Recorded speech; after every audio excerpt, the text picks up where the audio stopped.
Yes, I received a JPA scholarship offer to pursue engineering in France last year. However, after careful consideration, I rejected the offer due to my personal reason. So in this video, I will tell you the things that you should know before, during, and after the scholarship application. Alright, so let's check it out.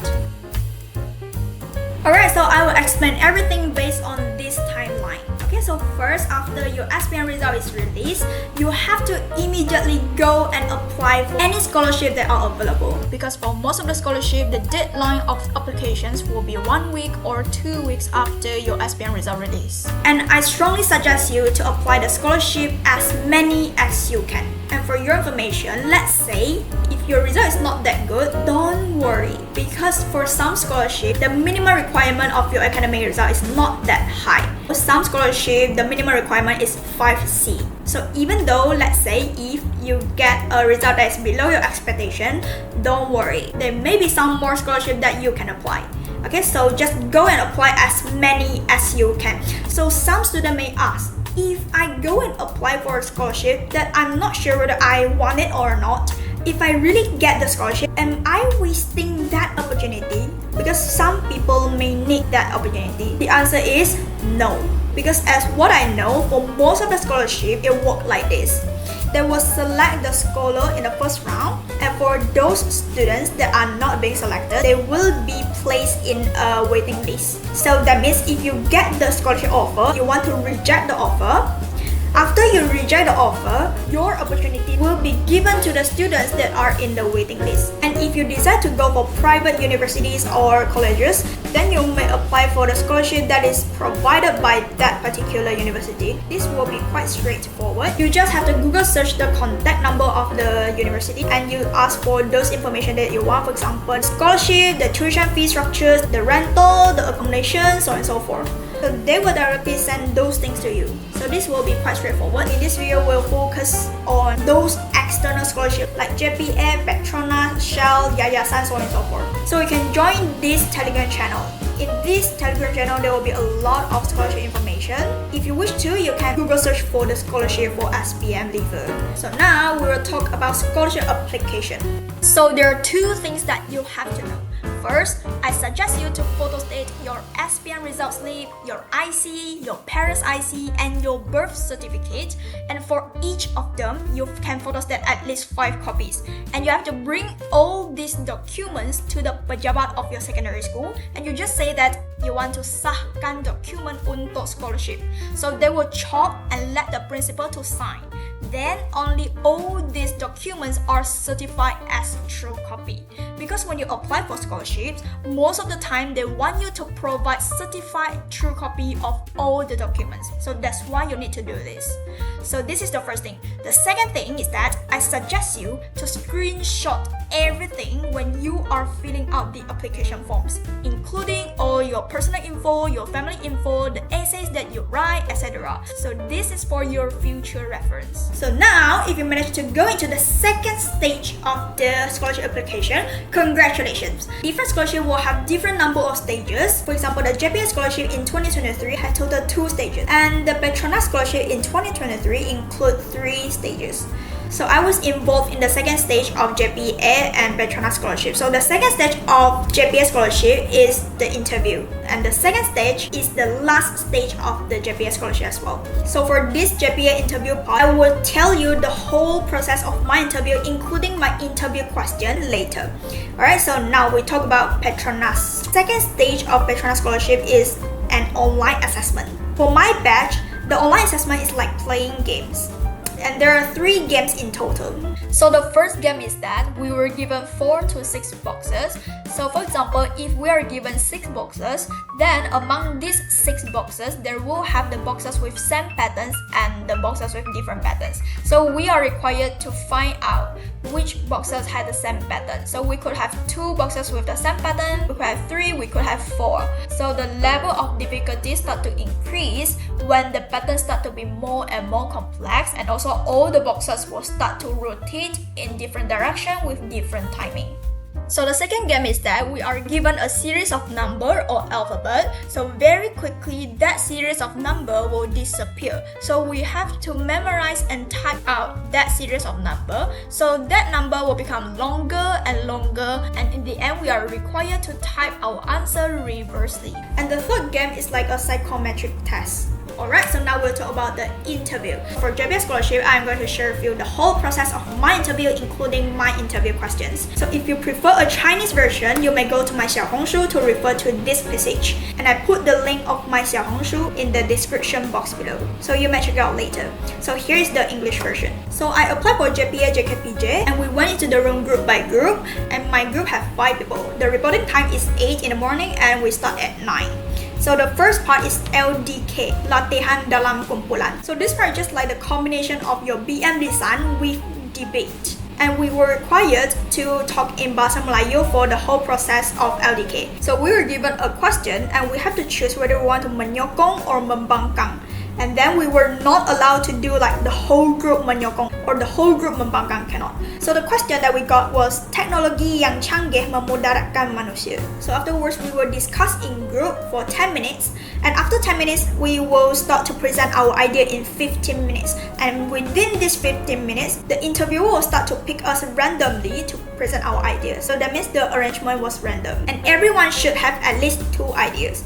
And while we're presenting our idea, the interviewer often stops us to ask some questions. But then I think the whole process is quite relaxed because they keep smiling like this. So they're quite friendly. I appreciate that. So after LDK, we will have the Q&A interview session, which means the interviewer will ask the question and we have to answer individually. And for this part, we have to answer in either Bahasa Melayu or English. It depends on the interviewer. If they ask in English, then we have to answer in English. If they ask in Bahasa Melayu, then we answer in Bahasa Melayu. So we got 3 questions. The first question, memperkenalkan diri. So we answer in Bahasa Melayu lah. So we have to talk about which course we apply, which country we choose, and why we choose this country, why you choose this course. We have to explain those things. For example, I choose engineering in France, so I have to explain lah.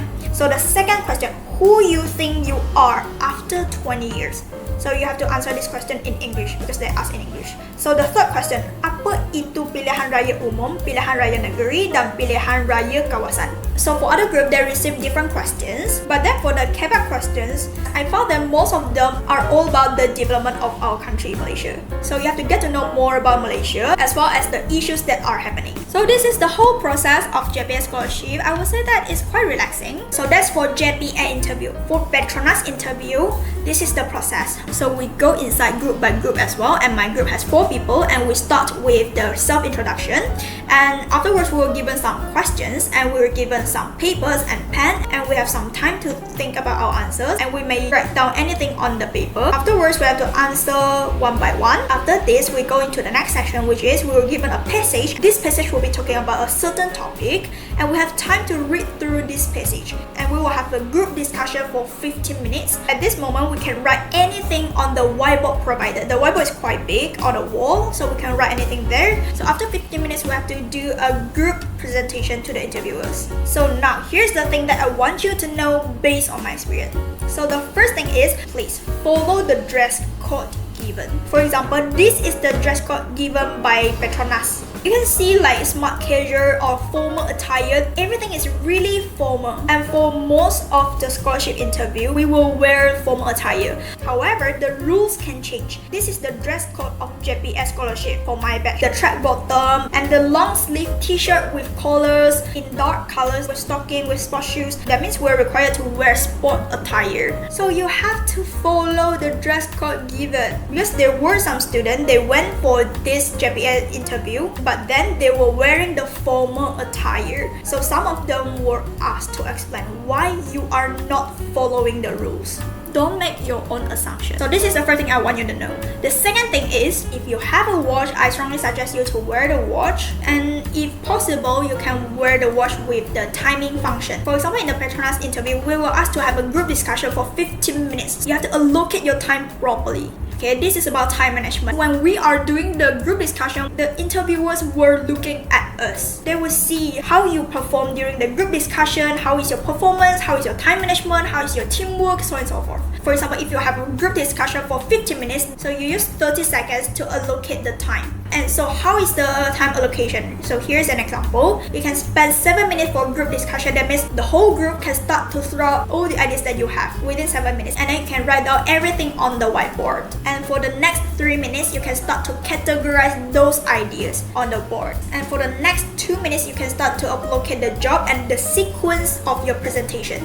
For example, the first person will present the first part, the second person the second part, like that. So since we have total 15 minutes, right? So now we have 2.5 minutes left. This will be extra time in case any of the session above need extra time. So within the first 30 seconds, you have to tell your group this is the time allocation. So you can start the timer to time the group. So this is the second thing that I want you to know about time management. So if possible, try to wear a watch unless you are not allowed to wear a watch during the interview. Because as what I say, the rules can change. So the third thing that I want you to know is, if possible, try your very best to get to know about the company before the interview. That means you have to do some research about the company. For example, what is the project they are doing? What is the short-term target? What's the long-term target of that company? The long-term target can be really long, like for example 50 years or more than that. So by knowing this during the interview, maybe you can try to relate your point to something about the company. For example, if you apply for chemical engineering, so you can relate this major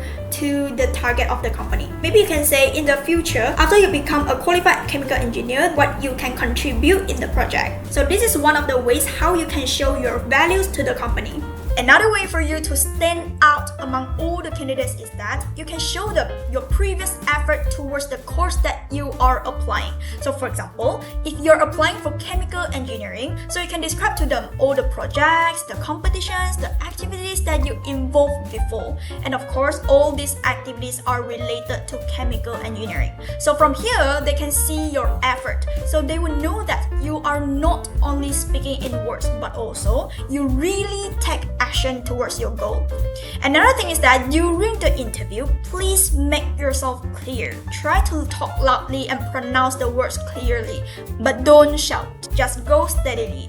This will be related to confidence. So if you wish to know more about confidence, please comment down to let me know. So after the interview, we have to wait for the scholarship result, right? So within this period of time, sometimes the matriculasi and UPU result will come out first. But then you have to know, for example, for matrix, if you're being selected, then you have to respond, you have to make a decision whether you want to accept or reject that offer within a short period of time. If let's say you didn't make any decision within that period of time, then they will automatically assume you reject the offer. But the problem is, by that moment, probably your scholarship result haven't come out yet. Maybe the scholarship that you're applying is your first choice, let's say. My suggestion is, if the course that you receive is still in your consideration, then my suggestion is you go for those courses first and then wait until your scholarship result release. Then only you make the final decision based on your scholarship result. But of course, if the UPU or matrix result are totally not in your consideration, then you can discuss with your parents and follow your own ways.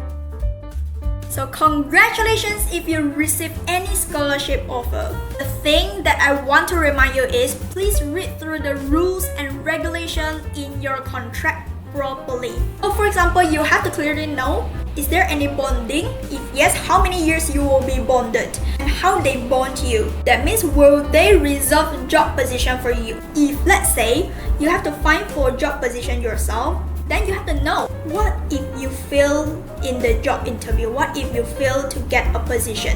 That means you can't even bond with them. What is the consequence? Do you have to return all the monies that they spend on you if you fail to bond with them? Will that happen? What is the consequence? You have to clearly know about those things. And also you have to know what is the baseline of your academic result in order to maintain the scholarship. And what if, let's say, your result fall below the baseline? What is the consequence and what should you do? So go through each terms and condition. And here is a surprise for you. Next week, we will invite 3 JPS scholars to share with us the details of JPS scholarship. For example, how much is the allowance, how many years they will be bonded, how is the baseline of the academic result to maintain the scholarship, so on and so forth. So don't forget to smash the like button below and subscribe to my YouTube channel. I am the Sun. Have a nice day.